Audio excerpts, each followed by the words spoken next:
Merci Jean-François, on est de retour dans la zone Country Rock que j'ai le plaisir d'avoir avec moi Pierre-Paul Bézile-Lacasse de Lacasse et Associés. Et on va parler, comme on le fait régulièrement le mardi, argent. Bonjour Pierre-Paul.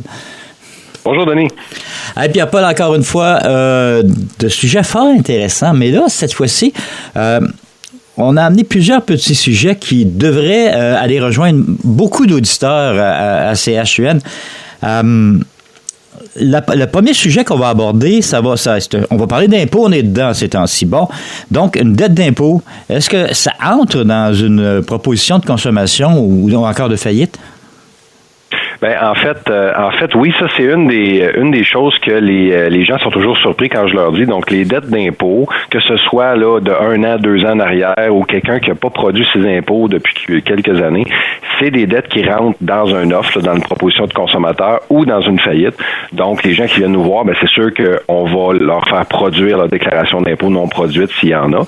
Mais ceux qui viennent nous voir avec de l'impôt à payer ou comme là on est à début du mois d'avril, ben c'est sûr que là, on produit nos impôts. Si on se rend compte qu'il y a une dette à payer puis qu'on n'est pas capable de la payer, ben ça peut faire partie d'un redressement ou d'une faillite. Donc, ça, c'est un bout que les gens ignorent souvent.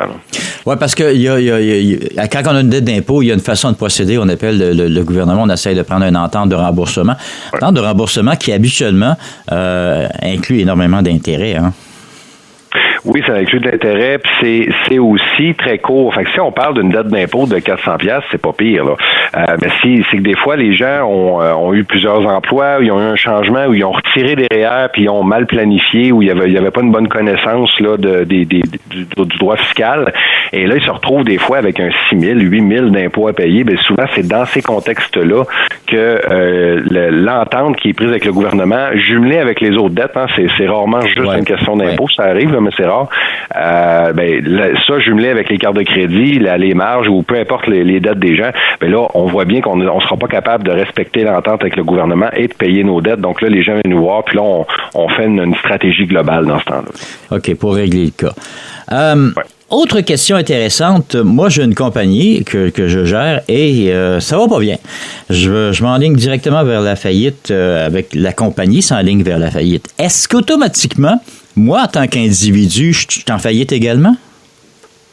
Oui, ben ça aussi c'est une question qui est fréquemment posée par les administrateurs. En fait, ce qu'il faut séparer dans ces contextes-là, c'est que d'un, c'est quel type d'entreprise. Les gens des fois vont confondre une entreprise enregistrée avec une entreprise incorporée. Ouais. Donc une entreprise incorporée, ça a sa propre entité. Hein, c'est une personne morale. Donc si l'entreprise incorporée fait faillite, d'aucune façon ça lie les administrateurs, les actionnaires à la faillite. Donc on peut gérer seulement la compagnie incorporée à part. Si on parle d'un enregistré, ben là, si la personne, c'est comme si c'était ses dettes à elle et ses actifs à elle. Donc là, à ce moment-là, on traite la personne et l'entreprise tout ensemble. Mais pour les gens qui ont une incorporée, qui a une compagnie en faillite, ce qui fait que des fois l'administrateur ou l'actionnaire est poussé vers un redressement financier ou une faillite personnelle, c'est les responsabilités. Parce que ce que les gens regardent pas nécessairement quand il y a une compagnie, c'est est-ce que les dettes de la compagnie, je suis responsable. Il y a beaucoup de gens que je rencontre qui ne savent pas s'ils ont signé des cautionnements sur les dettes. Par exemple, on fait un prêt pour avoir une marge de crédit à notre institution financière de 100 000 pour notre entreprise. Ben fréquemment, on va devoir signer un cautionnement personnel qui nous rend responsables si jamais la compagnie ne paye pas. Et c'est dans ces cas-là que là, ben, les gens se retrouvent responsables des dettes de compagnie. Et il y a aussi toute la notion, pour les administrateurs, là, qu'il faut toute la notion de fiducie présumée et les responsabilités de l'administrateur. Fait que nous, ce qu'on fait avec les gens quand il y a une incorporée dans le portrait, on va tout de suite regarder les contrats, on va tout de suite regarder les responsabilités pour voir justement combien des dettes de l'entreprise retombent effectivement sur l'administrateur ou sur l'actionnaire. Et là, on va faire un plan de match on va s'assurer qu'on protège aussi l'administrateur, l'actionnaire et non pas juste la compagnie quand c'est nécessaire. Là. Ouais. Ça va dépendre. Ça veut dire que si j'ai hypothéqué ma maison pour faire fonctionner ma compagnie, elle peut être dans le décor, là. Oui, ça peut être ça, ou ça peut être tout simplement, on a juste signé un document comme quoi on était personnellement responsable d'une dette. Ouais. On n'a pas besoin d'avoir donné vraiment une hypothèque. Hein. Donc, faut vraiment aller lire les contrats. Et en même temps, si on agit même avant ça, quand on signe des contrats, faut les lire. Donc, s'assurer que si on signe quelque chose à titre de président de l'entreprise ou d'administrateur ou d'actionnaire, ça c'est une chose. Mais si on a une deuxième ligne ensuite qu'on signe comme cautionnement, là, ça veut dire qu'on devient personnellement responsable des dettes. Est-ce que la question qui vient me tilter dans la tête, c'est est-ce qu'on est obligé de cautionner lorsqu'on a une incorporation? Parce qu'une incorporation, c'est comme un enfant qui naît. Il faut lui donner un historique, j'imagine. Hein?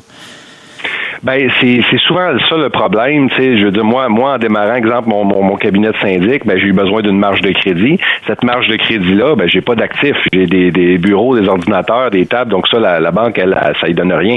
Donc dans ce temps-là, ce que la banque veut, c'est qu'on cautionne personnellement, comme moi, comme personne, je suis responsable de la marge de crédit. Parce que si je décide que je ferme mon entreprise, que je paye pas, la banque veut récupérer son argent.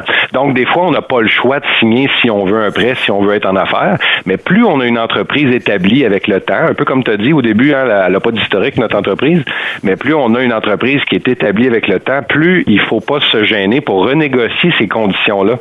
Donc, pour se dissocier pour enlever nos cautionnements, quitte à négocier, quitte à vouloir à regarder les possibilités de changer d'institution, parce que des fois, on peut avoir un prêt qui nous est offert avec cautionnement à une institution, puis on a une autre institution qui va nous offrir des conditions différentes. Donc, exemple, le taux d'intérêt peut être différent, mais ça pourrait arriver qu'il n'exige pas de cautionnement aussi, okay. Dépendamment de la solidité de nos garanties, dépendamment du domaine dans lequel on est, dépendamment de plein de facteurs. Donc, ça se négocie, mais des fois, et je dirais souvent, surtout en démarrage, on n'a pas le choix de cautionner personnellement beaucoup de choses.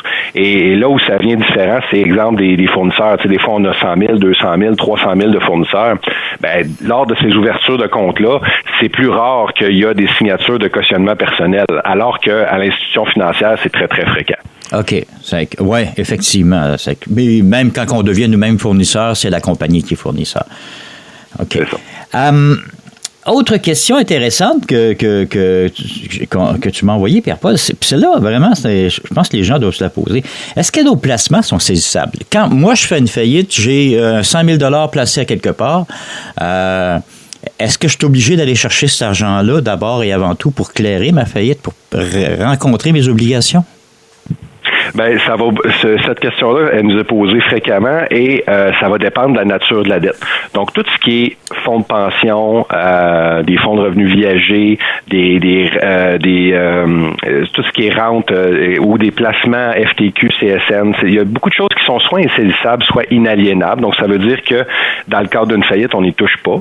Okay. Si on prend, par exemple, les CELI ou les régimes épargne-études pour les enfants, ça, c'est des actifs qui sont saisissables. Donc là, ces actifs-là, on va vraiment regarder avec la personne, c'est quoi l'ampleur du montant, puis on va regarder c'est quoi les conséquences, qu'est-ce qu'on peut faire. Parce que notamment, si on pense au régime épargne-études, les gens ne veulent pas perdre les subventions. Hein, on met de l'argent là-dedans, on fait un placement qui a de l'intérêt, mais surtout, on reçoit des subventions du gouvernement. Fait que là, on va mettre en place avec les gens des stratégies pour que ces subventions-là, qui ne sont pas saisissables, puissent demeurer au nom de l'enfant. Donc, dépendamment des régimes, on est capable de mettre des stratégies en place. Et l'autre élément aussi qui est plus qui varie, c'est les REER. Les REER, il y a si on ne fait rien, on ne se protège pas avec la loi, c'est des montants qui sont saisissables par les créanciers, ça. Mais la journée où on se protège avec une proposition de consommateur ou avec une faillite, les deux possibilités de la loi sur la faillite et l'insolvabilité, dès qu'on dépose un dossier, on rend ces REER-là insaisissables. Fait que des fois, il y a des gens qui viennent nous voir dans notre bureau puis qu'ils sont sur le point de se faire saisir puis ils ont des REER. Rapidement, on veut leur dire, si vous vous protégez par la loi, vous venez rendre ces actifs-là insaisissables. Fait qu'il y a des trucs à analyser comme ça pour voir qu'est-ce qui est insaisissable, qu'est-ce qui ne l'est pas.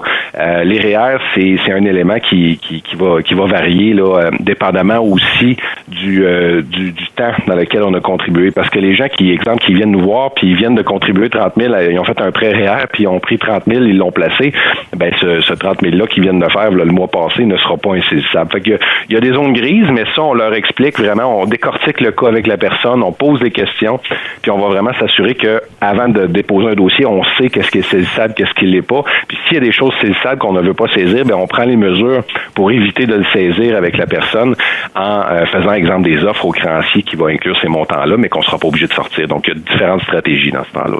Oui, c'est sûr. Du côté des REER, je sais que la banque m'avait demandé à l'époque, quand on commençait à faire des REER, de garder ces REER-là dans le compte de banque ou actifs, soit avec des prêts, des choses de même ou encore des placements, mais de ne pas les saisir, de ne pas aller les chercher avant 3 ans. Est-ce que ça peut correspondre à peu près au moment où nos REER sont intouchables quand on dépose un dossier? Ben ça, c'était certainement pas un critère d'insolvabilité. C'était probablement un critère pour c'est un critère pour que la banque, elle, c'est sûr que si elle garde sous gestion l'argent pendant un délai, donc ou qu'à force de le garder sous gestion, ben elle s'assure de l'argent, d'avoir des honoraires, des retombées économiques là-dessus. C'est pour ça qu'ils font ça. Donc je dirais que non, c'est pas une question d'insolvabilité à ce niveau-là.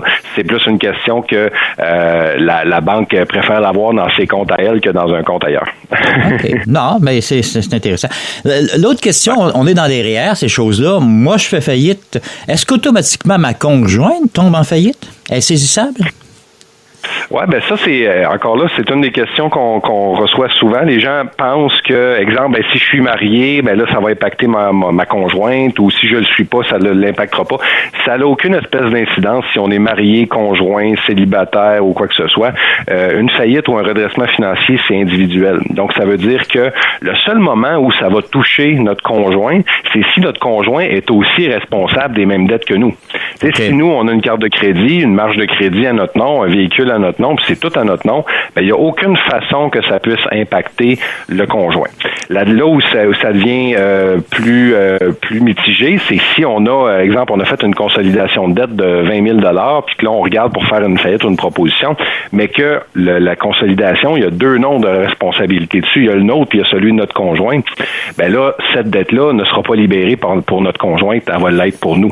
Donc là, on va regarder encore là des stratégies avec les gens. Mais c'est vraiment une question de est-ce qu'on a signé, est-ce qu'on est responsable? Des fois, les gens pensent aussi les cartes de crédit, là, on peut en faire émettre au nom de quelqu'un d'autre, comme notre conjoint. Mais si c'est nous qui avons signé le contrat à la base, puis qu'on a seulement demandé une nouvelle carte comme qu'elle soit émise à notre conjointe et que notre conjointe n'a pas signé, ben à ce moment-là, elle n'est pas non plus responsable des dépenses qui sont faites là-dessus. Okay. Donc, il faut vraiment s'assurer, là, c'est vraiment une question de contrat au début. Est-ce qu'on a signé? On est-tu responsable? Donc, si notre conjoint, marié ou pas, n'a pas signé la dette, ben il n'est pas responsable de la dette. OK. Ça devient extrêmement intéressant parce qu'à ce moment-là, un individu du couple peut être responsable de l'ensemble des dettes et l'autre ne pas l'être. C'est ça, ça arrive. Okay. Ça arrive. Mais généralement, lorsqu'il y a une signature d'hypothèque, des choses de même, généralement, c'est signé en conjoint. Ça, on parle... Oui, ben souvent ce qui est bien par rapport aux hypothèques et aux véhicules, c'est rare que les gens vont vouloir s'en départir. Donc, même dans une faillite, les gens qui veulent garder leur maison, ils la gardent, ils continuent de la payer, donc ça n'impacte pas la conjointe. Et dans un contexte où un véhicule, on l'a acheté à 2 et puis qu'on veut le garder, ben encore là, ça n'impactera pas le conjoint. Donc, c'est vraiment pour les biens qu'on veut se débarrasser ou qu'on ne veut plus le financement ou les dettes qu'on ne veut plus, c'est ces dettes-là qui sont visées et c'est ces dettes-là qui sont importantes de savoir est-ce que l'autre a signé ou pas. Parce qu'en fait, en faillite, on peut garder tous nos actifs. Hein. Fait que les gens vont choisir ce qu'ils veulent garder et nous, on va calculer est-ce qu'il y a des conséquences à garder ces actifs-là? Est-ce que dans le budget, ça fit? Donc, on fait une stratégie globale avec la personne et on va inclure, évidemment, est-ce que ça touche le conjoint dans cette stratégie-là pour éviter que ça arrive si le conjoint n'a pas de problème financier. Là. C'est quand même assez complexe, là, à ce niveau-là, parce qu'il y a beaucoup de chassés-croisés là-dedans, j'imagine, Pierre-Paul. Oui, ben c'est pour ça que ça prend quand même plusieurs années d'expérience pour faire ces plans-là. Effectivement. On a passé à peu près à travers la moitié des questions qu'on avait. Puis là, le temps coule très vite. On n'aura pas le temps d'aller plus loin. Moi, ce que je te propose, Pierre-Paul, c'est de revenir avec l'ensemble des questions qui nous restent, parce qu'elles sont tous intéressantes et répondent à des questions que les gens doivent se poser à la maison. Ben, c'est parfait. On va aller vers les coordonnées pour vous rejoindre et après ça, on va se donner rendez-vous pour les autres questions la semaine prochaine. Ben, parfait. Donc, pour nous joindre, les gens peuvent nous appeler au 1-844-LACASE, peuvent nous joindre sur notre site Internet aussi, lacasesyndic.com, nous retrouver sur Facebook sur LACASE et Associés. Donc, on publie là, nos entrevues à toutes les semaines, là, une fois qu'elles ont passé. Donc, les gens peuvent nous suivre, peuvent nous poser des questions et peuvent nous contacter pour toutes sortes de questions qui touchent le domaine financier. C'est génial. Pierre-Paul, encore une fois, merci d'avoir pris le temps de venir nous jaser. C'est toujours très intéressant. Merci, Denis.